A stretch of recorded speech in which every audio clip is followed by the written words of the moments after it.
Was that coming from the universe? Yeah. Okay. Yeah, it's an attribute of the universe. It's an attribute Pulling you of consciousness. Yeah, it was. because- I'd removed a lie and it was replaced. I'd reclaimed a part of myself. I removed a lie, an obscuration, and my view. The Buddhists call it the clear view. They say there are no problems. The only problem is that people think there's a problem. He said, but there is an obscured view and a clear view. If there's an obscured view, remove the obscurations and the view will expand. So consciousness means we just start to see a little bit more of what was always there. Everything was always possible.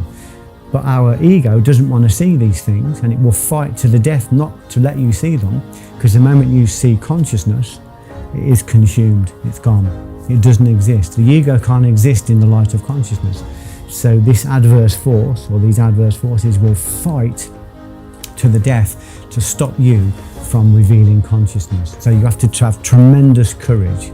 So I just suddenly knew everything was possible. I was working on the door, still working as a bouncer, and I was on talk shows with Hollywood superstars. Even the people on the shows were saying, "How did you get on here?" I said, "I just kept ringing up." I said, I was certain I could. I said to my publisher, "Give me a phone for an afternoon, I'll get on any show." I just knew. This certainty was actually me. I was so certain I knew anything was possible. And of course, anything is possible. But that doesn't mean it's probable, but it's possible.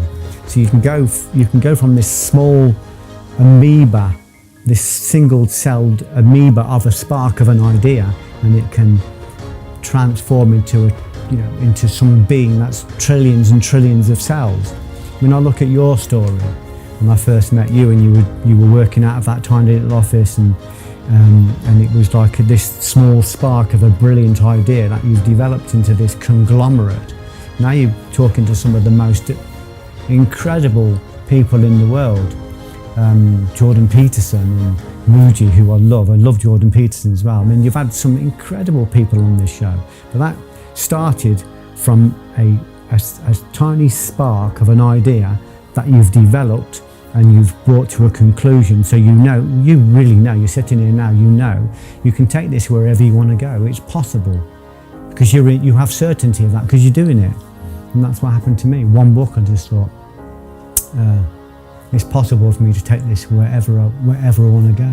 Suddenly I'm in Orlando Bloom's front room talking about how we should do this role and what this means, and it's very beautiful and very surreal, but we can't underestimate, as you said, how terrifying that can be. And it's not just like you're saying it's frightening. There have been times, if I'm being really honest, there's been times, especially after writing notes and as Divine CEO, when I was completely empty. I had a complete canosis, so I was completely empty, and I was directed to read the Zohar. The Zohar is if you imagine you've got the Christian Bible, and the first 5 books is the first 5 books of Moses, which is the Torah. Then you've got Kabbalah, which is the mystical arm of the Torah. Then you've got the Zohar, which is the exegesis or the commentary on the Kabbalah, and then you've got things like the Tanya, which are commentaries on the Zohar. So you've got this like 24 volume set of books, and I was told to study that to replace what I'd got out. And there were days when I was studying that, I was studying it full time.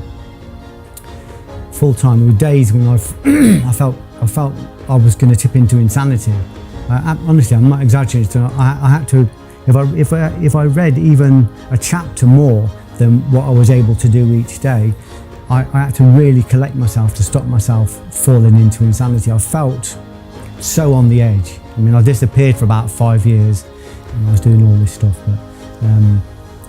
but I was just starting. I'd found an inner tutor, and this inner tutor was saying, "Read this, talk to this person, go on that show." I was starting to get direct instruction from an inner guru, not from an external guru, but from an inner guru, from an inner tutor. But it was hugely challenging. I don't know if I told the story, but when Sharon was typing out notes for me, there was a point in it where she said she actually cried. Because it was hard work for her typing it out, because obviously I was going through a catharsis and she was going through it with me. And she said, "Geoff, I'm reading this." She was crying. She said, I'm typing this out and I'm going over it and over it, and I'm thinking, has he lost his mind? And I said, Sharon, that went a long time ago. That ship has already sailed. Don't you worry about that. She said, yeah, but you keep talking about tightening the room. So when I was teaching, and I've got big classes, especially my senior students, my senior teachers, if they started to hang on the periphery of my class and they weren't tipping in but they weren't tipping out. So if your proximity to truth is strong, it will reject people and it will draw people in. The proximity is very powerful.